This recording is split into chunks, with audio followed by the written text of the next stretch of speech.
పిల్లలే చెప్పారు నీకు సంతోషమిస్తే పెళ్లి చేసుకో. Renu emotional comments. పవన్ కళ్యాణ్ మాజీ భార్య కాదు, నటిగా కాదు, ఒక తల్లిగా, బాధ్యత కలిగిన మహిళగా రేణు దేశాయ్ మరోసారి తన జీవితం గురించి ఓపెన్ అయ్యారు. 2018లో తన రెండో పెళ్లిపై ప్రకటన ఇచ్చిన రేణు అప్పుడే ఎందుకు ఆ నిర్ణయం తీసుకోలేదో ఇప్పుడు చెప్పింది. నా పిల్లలు ఒంటరితనాన్ని ఫీల్ అవుతున్నారన్న భయమే అని చెప్పిన ఆమె మాటలు తన మాతృ హృదయాన్ని చాటి చెప్పాయి. ఇప్పుడు వాళ్ళు కొత్త ప్రపంచాన్ని అర్థం చేసుకుంటున్నారు. కాలేజ్కి వెళ్లే సమయం వస్తోంది. ఇప్పుడే కొత్త జీవితం గురించి ఆలోచించగలనంటూ పెళ్లిపై రేణు మరోసారి క్లారిటీ ఇచ్చారు.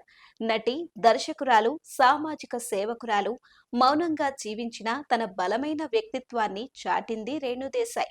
ప్రస్తుతం ఓ స్వచ్ఛంద సంస్థ నడుపుతూ మూగ జీవాల కోసం ఆసుపత్రి కూడా నిర్వహిస్తోంది. తన కుమారుడు అకీరా సినిమాల్లోకి ఎప్పుడు వస్తాడని ప్రశ్నిస్తే తనదైన శైలిలో బదులిచ్చారు రేణు.